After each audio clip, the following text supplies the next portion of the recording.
Boracay Airport.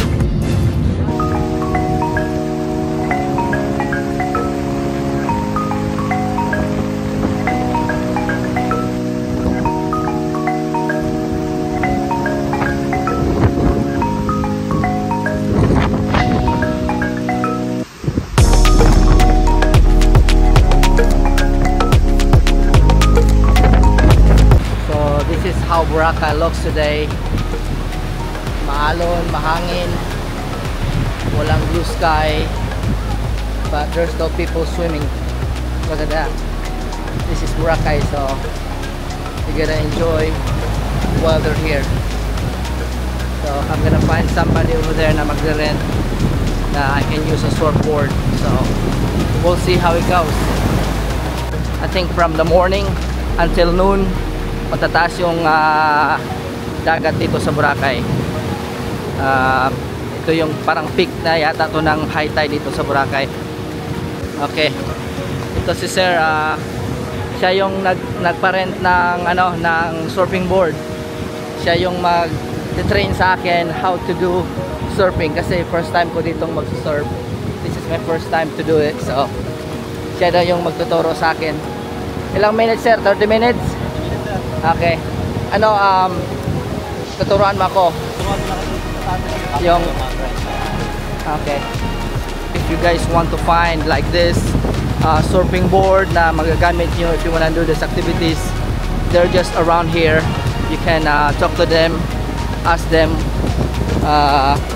to use their surfboard. Of course, you have to pay them.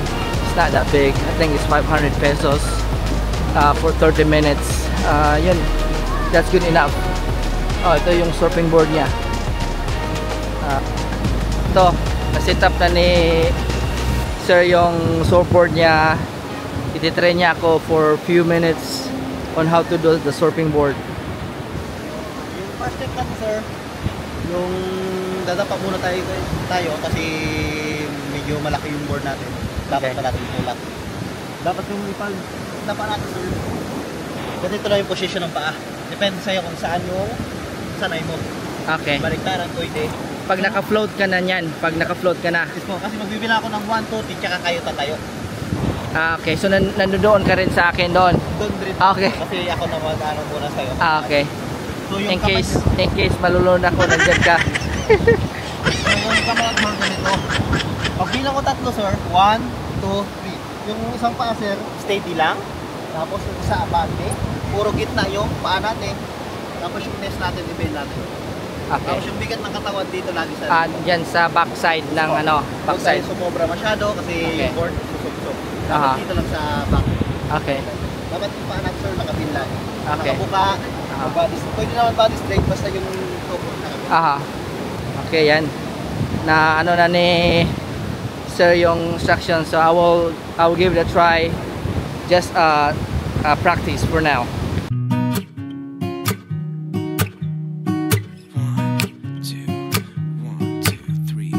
I've been feeling so small. Watch the clock ticking off the wall. But tonight I'm letting it go. Spend my coin for sure. I'm gonna be myself, or I could be someone else. No one's stopping me now. I'm gonna skip my breaks, I'm gonna make mistakes. I just wanna feel alive. It's just what I do when I'm so. Try not to hold me down. Feel alive when I'm in this town. Look at those beautiful stars. I wanna drive a faster car. Nothing can break me, no, no, nothing can break me. Try not to hold me down. Feel alive when I'm in this town. Look at the beautiful stars. I wanna take a trip to Mars. Nothing can break me, no, no, nothing can break me.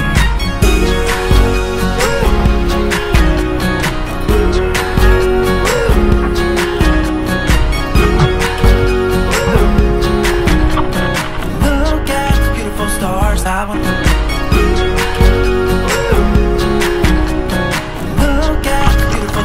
Okay guys, tapos na akong nag-surfing with Sir Elwin.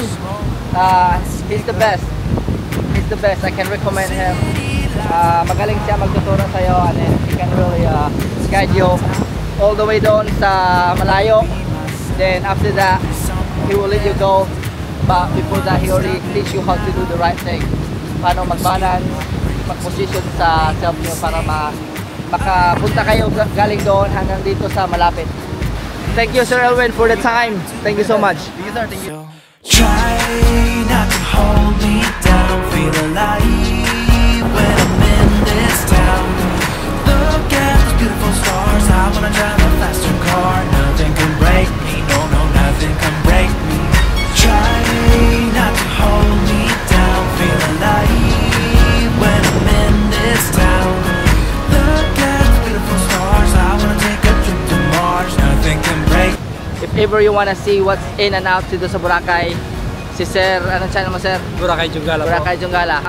Follow him, he has a good content dito sa Boracay. Kahit may habagat dito sa Boracay, marami pa rin naliligo.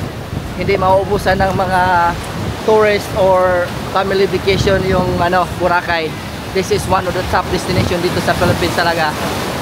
Medyo lang ngayon, na dala sa bagyo na Karina. I think it's in northeast part of the Philippines. Kaya ngayon makulimlim, gloomy yung clouds. Kanina malakas yung hangin at saka malakas yung rain. So, yan. Pero it was an honor to meet Sir Boracay Junggala. Siya yung YouTube content dito sa Boracay. Kaya ipa-follow nyo siya. I think I can flash his this is his name, Boracay Junggala. Yan, follow nyo siya if you wanna see the beauty of Boracay. Yan lang po, sige, till next time.